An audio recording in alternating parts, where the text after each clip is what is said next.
Hey, New Covenant. We're going to be continuing looking at 2 Corinthians in our devotions. We'll look at chapter 5, the first 5 verses. But remember what Paul has been saying in chapter 4.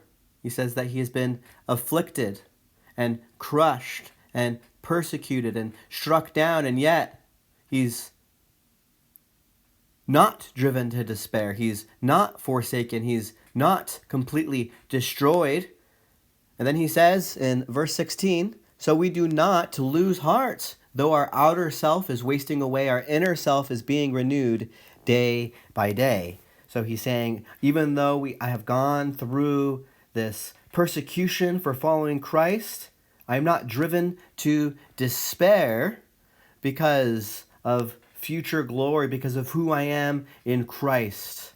And then he explains more of the rationale for his hope. He says, for the reason he's not driven to despair, the reason he is continuing to stay strong, the reason he is continuing to not lose heart is ultimately by the grace of God. And he knows, for we know that if the tent that is our earthly home is destroyed, and here he's talking about, as the context we just talked about is making clear, the persecution and affliction of his own body, even though he is physically deteriorating.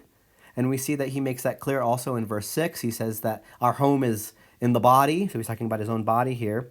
We have a building that is from God, a house not made with hands, eternal in the heavens.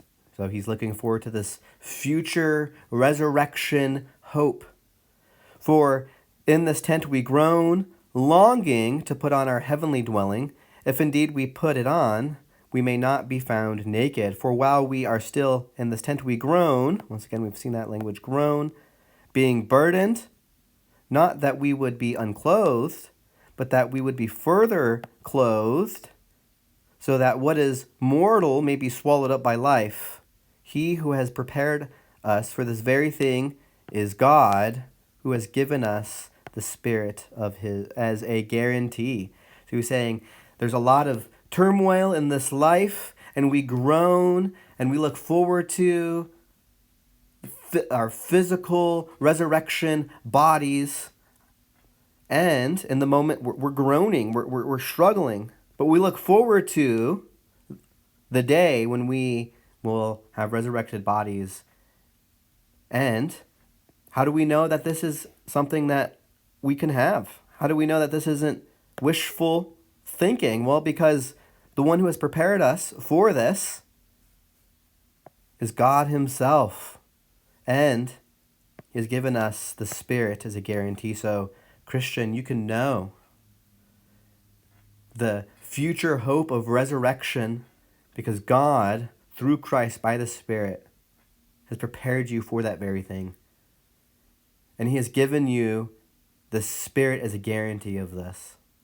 So the situations in our life, the affliction, the challenges, we always could look forward to the hope of glorifying God for eternity, unhindered by sin. We have this hope to look forward to in the present, and that's why Paul is hanging on. So Christian, keep persevering in the faith, keep trusting in Jesus, and look forward to eternal glory.